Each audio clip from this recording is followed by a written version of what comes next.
Il faut se préparer à une guerre longue en Ukraine. C'est ce que le ministre de la Défense a indiqué hier dans une interview au journal Le Parisien. Le président Emmanuel Macron avait tenu les mêmes propos mercredi dernier, Nicolas. Oui, nous actons que la guerre va durer. Hélas, ce sont les propos de Sébastien Lecornu hier. Emmanuel Macron sur France 2 la semaine dernière avait dit presque la même chose.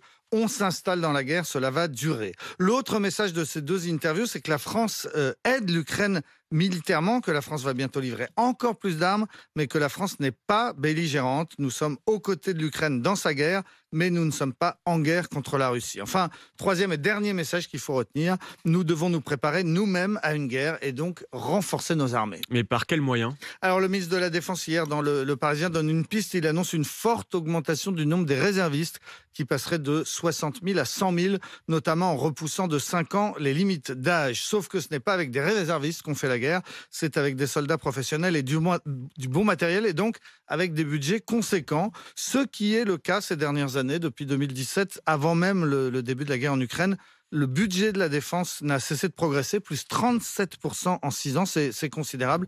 Les militaires français n'ont pas de quoi se plaindre. Oui, sauf qu'on se demande aujourd'hui si l'armée française serait capable de faire face à un conflit comme celui qui a lieu en ce moment en Ukraine. C'est la question et la réponse c'est non. L'armée française est la première en Europe, la 7e dans le monde, mais elle est surtout organisée pour être capable de mener des opérations extérieures, pas pour faire face à un long conflit de haute intensité comme celui qui a lieu en ce moment en Ukraine. C'est le chef d'état-major des armées, le général Thierry Bucart, qui l'a reconnu lui-même en juillet devant les députés. Il a dit « Nous ne sommes pas instantanément aptes à conduire une guerre de haute intensité ». Le journal L'Opinion s'est livré à un calcul. En cas d'agression avec les hommes et les chars dont dispose l'armée française, on pourrait efficacement défendre un front de 80 km. Pas plus, alors que le front en Ukraine fait 1000 km. Pour tenir le choc face à une agression comme celle de la Russie actuellement, la France manquerait principalement de blindés et aussi de munitions pour tenir dans la durée. Mais la France dispose de l'arme nucléaire. Exactement, c'est la particularité de la France, d'où l'importance de rappeler dans quelles conditions ces armes pourraient être utilisées, et c'est ce qui vient d'être fait. Dans le Parisien hier, le ministre de la Défense a rappelé que la doctrine nucléaire de la France est strictement défensive et qu'elle est dictée uniquement par le président de la République, c'est le général de Gaulle qui l'a voulu ainsi. Et c'est pour ça qu'Emmanuel Macron a fixé des règles la semaine dernière sur France 2.